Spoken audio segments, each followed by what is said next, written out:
একটা প্রবাসী আর একটা প্রবাসীটা কেমনে নিতে পারে ভাই? আমি কত কষ্ট করি ভাই, সেটা তো এই প্রবাসে যারা থাকে তারা তো অবশ্যই জানে। সেও তো কষ্ট করে ভাই, সে তো দেখে আমরা কি কষ্ট করি, এরকম রোদ গরম। মানুষ কেমনে পারে ভাই, মানুষের বিবেকে কেমনে পারে মানুষের টাকা মেরে খাওয়ার জন্য? কালকে ভাই 1300 দিরহাম নিয়ে রাস্তা দিয়ে যাচ্ছিলাম, আমার টাকাটা দিয়ে কখন ভাই মানুষ এড়িয়ে এড়িয়ে আমি নিজেও জানি না। এরকম রোদের মধ্যে ভাই, এরকম রোদের মধ্যে গরমের মধ্যে ভাই ভোর 4টার সময় উঠে যাই,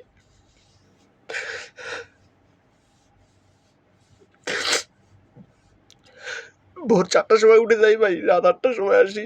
এত কষ্টের টাকা ভাই, মানুষ কেমনে পারে ভাই? আপনারা কোন দেখি, মানুষের কি বিবেকে বাঁধে না ভাই? এই প্রবাসে আমরা যারা প্রবাসী ভাই, আমরা কি ভাই সুখে টাকা ইনকাম করি? দুনিয়ার মধ্যে ভাই মনুষ্যত্ব বলতে কিছুই নাই ভাই। বিশ্বাস করবেন না, আমার শরীরটা প্রচন্ড অসুস্থ ভাই, এরকম অসুস্থ শরীরে এখন ডিউটি করে আসলাম, এই যে ডিউটির কাপড়টা এখনো খুলি নেই ভাই, এরকম রোদ গরম ভাই, একটা মিনিট ভাই বসার কোনো পরিস্থিতি ছিল না ভাই। আমি যত খারাপ ভাই, এত সুন্দর করে কাজ করে দেওয়ার পরও ভাই মানুষ মারতে আসে, গালি দেয় ভাই। এত কষ্টের টাকা মানুষ কেমনে পারে নিতে?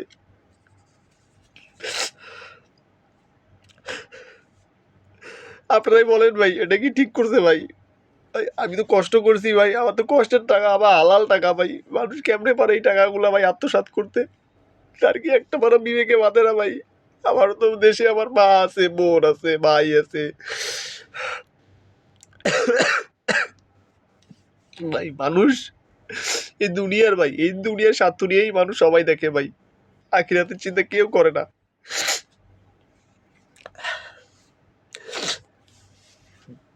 যাই হোক, যে আমার টাকাটা নিছে তার জন্য সবসময় দোয়া থাকলো মন থেকে, আল্লাহ তাকে হেদায়েত করুক,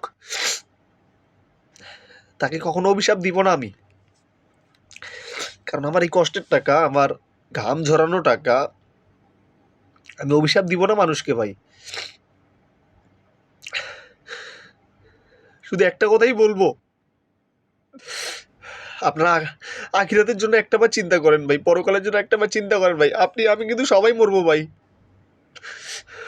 এই দুনিয়াতে কিন্তু চিরকাল থাকবো না। আপনারা আমার ভিডিওটা একটু শেয়ার করে দিবেন, কারণ দেশে বিদেশে যারা আছে সবাইকে একটু শেয়ার করে দিবেন এবং সতর্ক করে দিবেন। কিছু কিছু মানুষ আছে যারা দুর্বলতার সুযোগ নিয়ে মানুষের টাকা পয়সা ভাই ছিনিয়ে নিয়ে চলে যায়, যেমনটা আমি ভাই। কালকে আমার 1 মাসের টাকা ভাই, পুরো 1 মাসের টাকা 55,000 টাকা ভাই নিয়ে গেছে। তো যাই হোক, ভিডিওটা সবাই শেয়ার করে দিবেন। আমি দুবাই প্রবাসী, দুবাই থেকে বলতেছি।